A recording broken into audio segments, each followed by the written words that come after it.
Okay, welcome to Horse Racing with Uncle Chris. Devin is back. We're winging it because we've been busy. But I realized that I have more things to teach my nephew. He thinks he knows everything now because he's 16. But I have more things on the list, and one of them is horse racing. Today we're going to learn the basics of horse racing. Because tomorrow we're going to Santa Anita and we're going to win some money. Ready?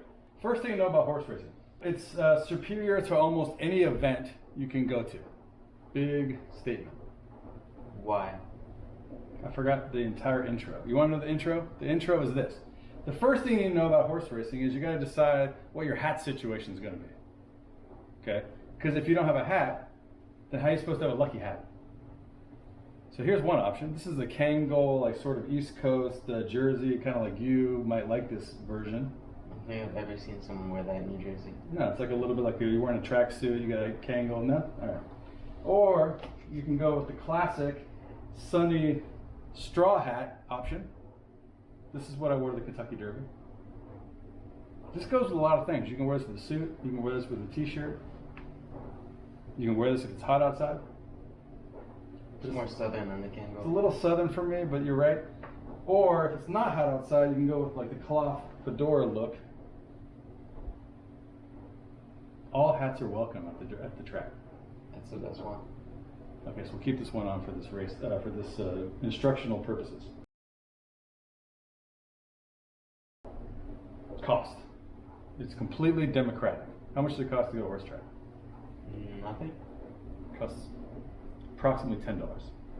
Also, there are other kinds of seats you can get that cost money. For example, we're going to stay at a dining table so that we have a waiter because we're bougie. We want to order our drinks, we want to order our food. Okay, that costs more. But the track is the most democratic place you can go. $10 and you're in. Kids free. How much does it cost to go to a football game? At least $100. It's like at least $100 to go to a football game. Basketball game, same thing. Second thing about the track is no one cares who you are, what you're doing. Okay, you can be poor, you can be rich, doesn't matter. Democratic environment.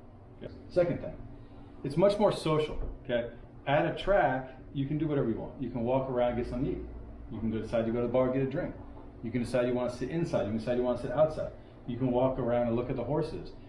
You know, if you go to watch the Knicks, you have to sit in your seat. You can't go anywhere. You can't do anything. If you go anywhere, the usher is going to be like, "Where are you going?" Okay. Reason number two, it's open, social environment. And third, we forgot this. You can make money. There are three levels of being a horse, being a participant in a horse race. Okay, and we don't judge any of these people because remember the first rule of horse racing is democratic. So there is no such thing as you're doing it right or you're doing it wrong. But I want you to get an idea of the three levels. Level one is like Neil Floyd. I'm just going to the race. I'm going to look at the horses' names. I'm going to bet some horses based on who I like, and maybe I get lucky and the horse wins. I make some money. We don't make fun of that person because that person is using the money as entertainment value. They're not like trying to do this for a profession. So they're having fun, they're picking horses, they're eating a hamburger or whatever. Okay, that's level one. Level two is where we'll try to live our lives a little bit, which is using betting strategy.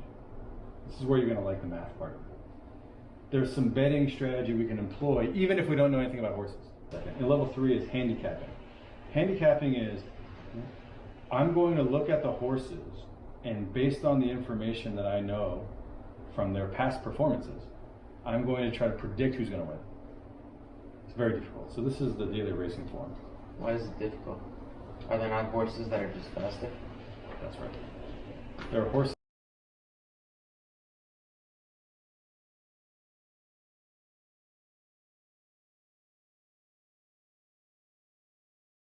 But the point is, handicapping is level three. We're going to focus on level two.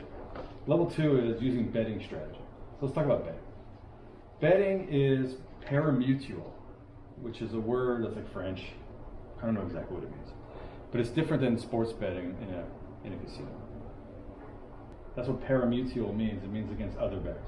So everybody in the world mostly in the old days just the people at the track, but now there's like online and stuff. So you're betting against more people than are at the track. But put their money in an environment, creates a pool, and that pool gets divided based on who wins. So that's why the money you get can change a lot depending on how much money is in the pool, how many horses are on the track, and what horse people put money on. So for that reason, the horses' odds are always changing. So if right now, so for example, if we look at horse run, there's a thing called the morning line odds. This is the starting odds that the guy who works at the track decided. So the horse number one in race number one, Santa Anita tomorrow, is a 5-2. Sometimes you'll see a fraction like this, which just means 2.5 to 1, right? Mm-hmm. So he has a 2.5 to 1 chance to win. But within 10 minutes, this might change to 3. Why would it change to 3? More people bet on the other side? On the other horses. Yeah. Or it could get worse. Which makes it exciting because that trumpet comes out. And that means we're about to start the race, you better get your bet in. So there'll be a mad rush to the window. It's fun because you have to think to yourself, what are other people doing and why are they doing it? Okay. But we'll get to that in a second. Parimutuel is just interesting to know. So parimutuel. Second thing is odds. So you understand odds. 10 to 1 pays. Most horse racing is done in $2, traditionally in $2 increments because that's the minimum. So everything is considered a $2 bet. So what does 10 to 1 pay? 20. But it pays 22 because you get your bet back. Yeah. Sometimes you'll see a fraction like we just saw in this case. 9 to 2 is a common fraction. It basically means 4.5 to 1. Sometimes you'll see fractions where the denominator is bigger. What does that mean? Doesn't that just mean you get less than what you put in? That's a heavily favored horse. You have to be careful of those horses because I almost never think there's a good excuse to have a horse go off below even money because so many things could happen. So what are some bets you can make? Well, the easiest bets to make are called straight bets. You can bet the horse to win, which is obvious, right? How do you win a win bet? The horse you pick wins. There's also the place bet. Place bet means you're betting the horse to come first or second. Why would you do that? Betting on someone to win seems like a really risky idea. Betting place is, I think the horse is going to win. I like this horse, but I want to give myself the opportunity to still win money if he comes in second. You're obviously going to get paid less because now the pool of money, instead of going to the people who bet win, the people who bet place, that money's got to be shifted between your horse that you picked and whoever came in first. That whoever picked that horse to place, now you guys got to share that money. So it's you're going to make less money, but you're going to win more often. And then you can bet show, which I don't like to bet show. We'll talk about this later. Show is a horse to come in first, second, or third, and now your payout is really low. But you have 3 chances to win. How many horses are in one race? Very good question. How many horses are in one race is dependent on each race, and it really changes the odds because if you have the Kentucky Derby where there are sometimes 20 horses, it's a mess because the crapshoot, because the horses are all bumping into each other and there's no space. But the good news is a lot of money in the pool because people betting horses all across all 20 horses. So now the winner makes a lot more money. Could potentially make a lot more money because there's so many different places those losers could go to the winner. Let's get exotic. All right, so then there are exotic bets. It's a great way to lose money. Okay, you don't want to bet exotic bets too much when you're a beginner. I bet exotic bets because I like to lose money. So on here I have the Medina Spirit story. I still have Medina Spirit on my wall. Medina Spirit won the Kentucky Derby last year. I was very excited. I picked him. I got all excited about it. I was convinced I was right, and it turned out to be right, which is a great feeling. One of the best feelings in sports is when you pick a horse and it wins. 14 to 1. And I still lost money. Why? Because I have money spread all over exotics and they all lost. Okay, so that's why you don't want to bet too many exotics. What's an exotic? An exotic is a bet where you're saying multiple things have to happen for me to win. the easiest exotic, which we will definitely do tomorrow, is the exacta. My favorite exotic. An exacta means, and you can easily remember because it's called exact. You have to bet horse 1 and horse 2. So you have to pick both horses. But the good news is then you get paid a lot more because you multiply the odds of horse 1 by the multiple of the odds for horse 2, and so you can make a lot more money. What do you mean you pick them? You pick the first and second place? Yeah. Oh, okay. Yeah. Horse 1, you say, okay, I want to pick horse 1 to win and horse 7 to come in second. So if horse 1 wins and horse 7 comes in second, then you win. If horse 1 wins and horse 6 comes in second, you lose. Even though you picked horse 1, now you're mad because you could have just bet horse 1 to win and you would have made some money. But you want to make more money because you're not trying to go to the track to make $10, you're trying to go to the track to make a lot of money. So sometimes you want to put some exotics in the mix, which is why I lose a lot of money. Because I'm not trying to go to the track just to like make $10, I want to make $10,000, which is my problem. Okay. What's the difference between the odds on an exotic and on a normal bet?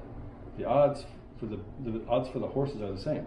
So if the horse, if we use this example again, and horse 1 is on 5-2, and you like horse 1 and horse 4 is 4-1 right now. Let's say they stay that way. You pick an exacta, you win it. We're going to multiply 2.5 to 1, which times our bet, multiplied by 4-1. Okay. So, when's a good time to do an exacta? Well, first let me tell you about boxing. Boxing is what you do to be safe. You always want to box the exacta almost. What you're doing when you say I want to box the exacta is you're saying I'm picking horse 1 and 2. In this case, I'm not 100% sure about that. I do like these two horses, but what if it goes like this? I'm boxing them. It can be horse 1 and 4, or it can be horse 4 and 1. So what do you have to do? You have to pay double for that bet. You're just basically buying that bet twice. Yeah. So when you go to the teller, instead of saying, I would like an exacta with horse 1 and 4, and also I would like an exacta with horse 4 and 1, she's going to charge you 2 bets, right? You can say it faster and say, I would like an exacta box between horses 1 and 4, and then she'll give you both sides. The reason I almost always do that is because the reason that you pick those two horses is because you like those two horses. You don't necessarily like one more than the other, or maybe you do, but not enough to justify you losing the entire bet. Does that make sense? Yeah. That's called an exacta bet. After that, you can do 3 horses. That's called a trifecta. You can do 4 horses. It's called a superfecta. And these things get extremely expensive extremely fast. Okay, so we're not going to do any trifecta. I'm going to do some trifectas, you know. But you and I are not going to do any superfectas, right? Then that's an example of a betting strategy bet. I know nothing about the handicapping. I haven't looked at the daily racing form at all. But I know from looking at the odds that most people don't believe in any of the other horses except those 2. Mm-hmm. That's an example of a good place to put an exacta in. Exacta or box? Exacta box. Those are 2 different things. You can box whatever you want. So boxing just means I'm reversing these bets. Would you box that if you were going to bet on it? I always box exactas because how painful would it be to spend $2 to make it, to go horse 1 and 1, 2, 3, 4, 5 to horse 1 and 5, and then lose because what really happened was 5 and 1. Mm-hmm. I wouldn't be able to sleep, right? But for $4, for only $4, I can have these both. So like we talked about before, here we have Istanbul, which is a horse that's going off morning line, usually ML, morning line of 12, say 12 to 1, but you know what that means. The morning line is 12, and then right before the race, suddenly it's 4. Okay, I'm like, uh-oh, something's going on. Right? Maybe that entices me, or maybe that turns me off. In my case, that usually turns me off because I want to make money. What I'm more excited about is when I see a morning line of 4, and then suddenly it's 12.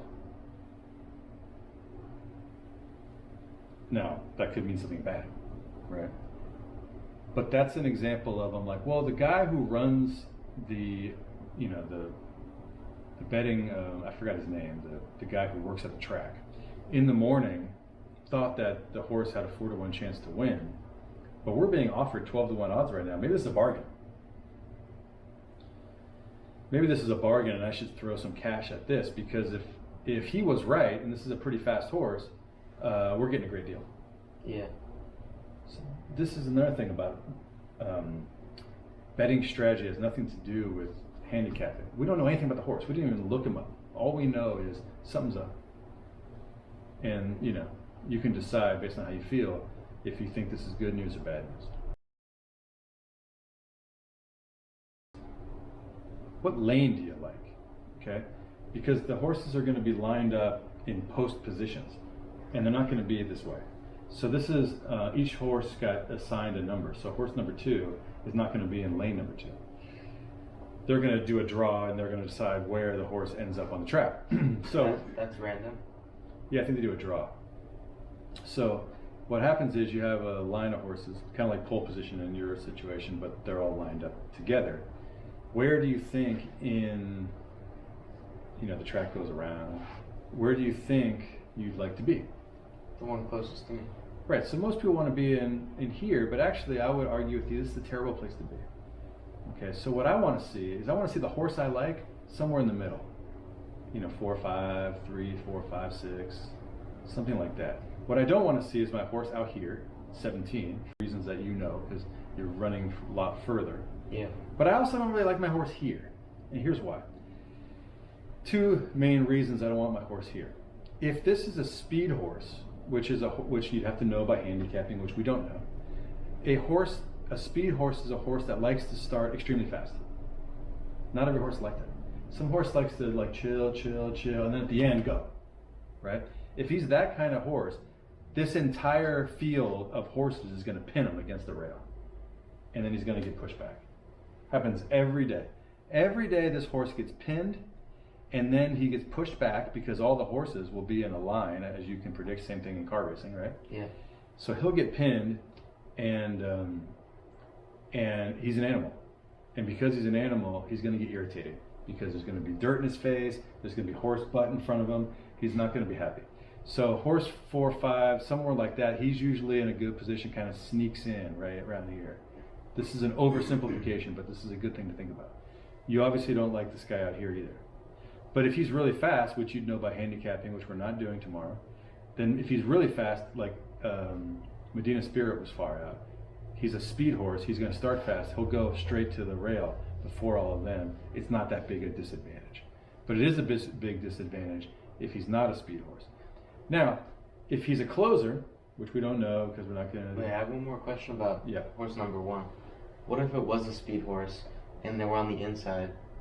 If he's a speed horse, I like it. Oh, okay. Yeah. Okay. If he's a speed horse, I like it. Now this... What's a closer? A closer is a horse that hangs way back, and then at the end he just barrels. Those are always the most exciting horses because you think he's getting smoked and he comes flying up the side. And who knows why, but every horse has his own personality,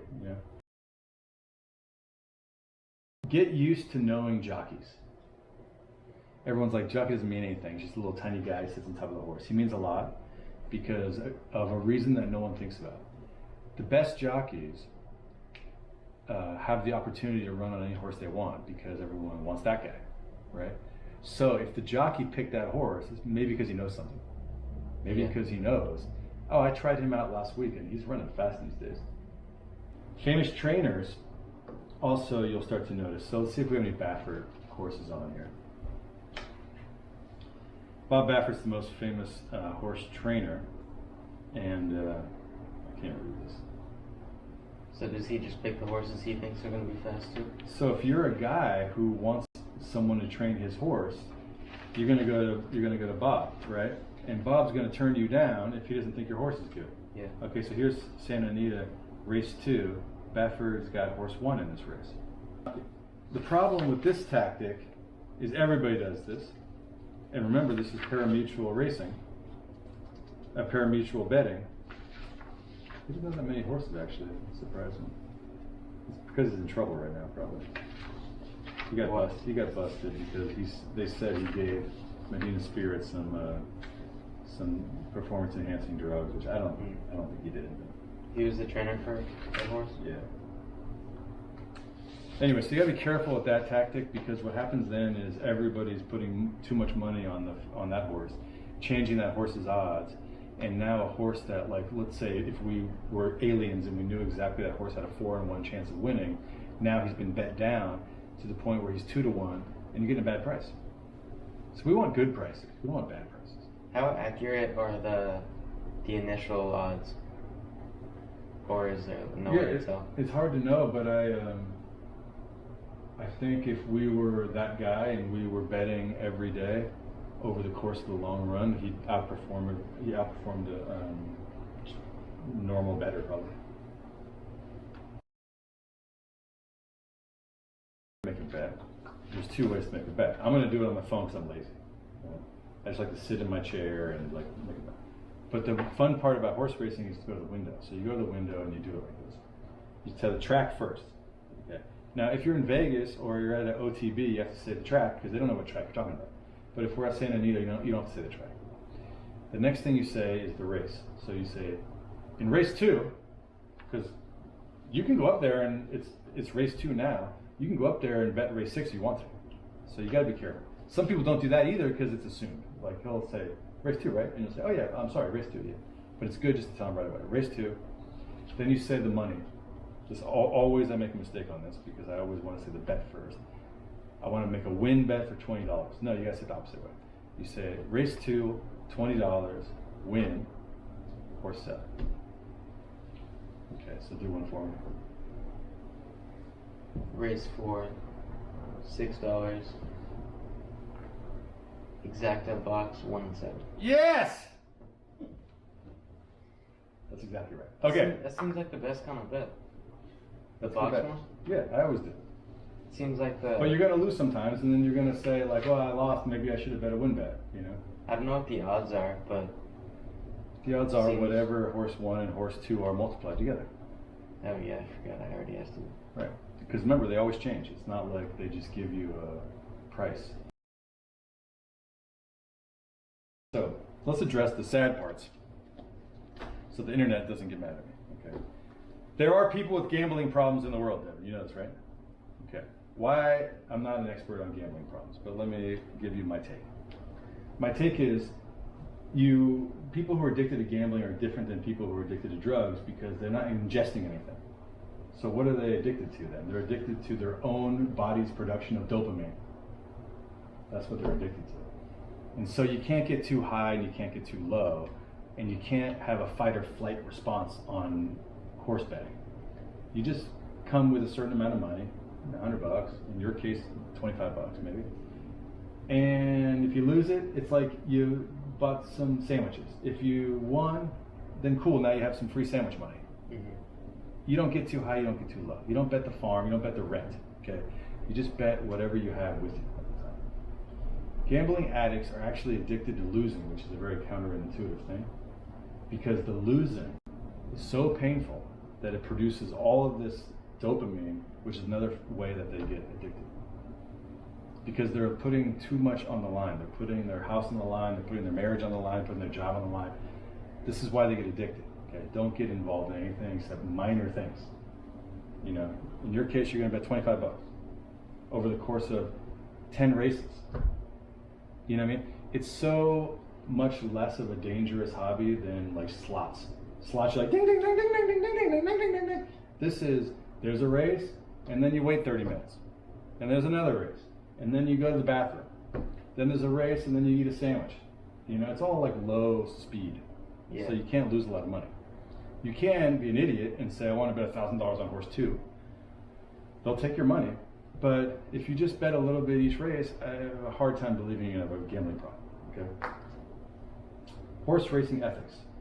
Horses die in racing, and they die in practice. This is a big problem.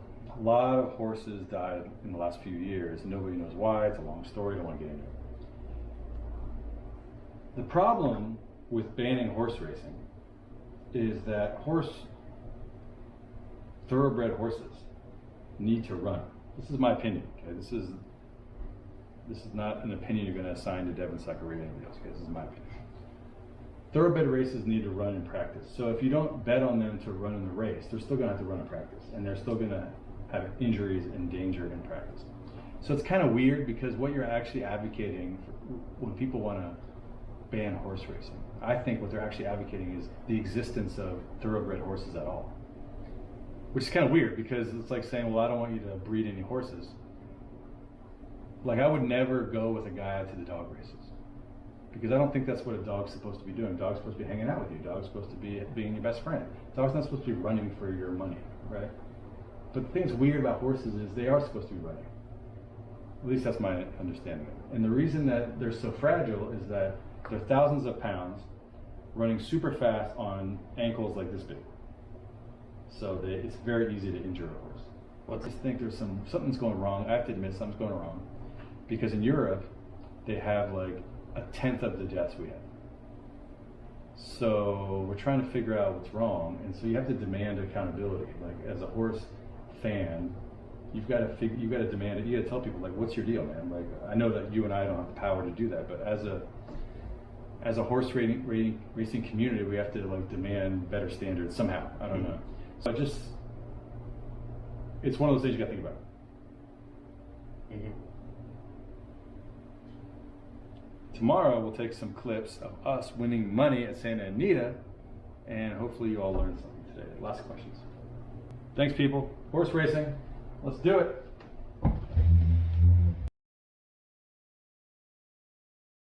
Let's go. He's going far wide. He's coming wide. Let's go. Hey! Kick that one. Kick that. Kick that. There he goes. Kick that. Kick that. He's coming. He's coming. Keep it up. Keep it up. Keep it up. Keep it up. Come on. Yeah, number one. Yeah. Come on. Oh my God, that was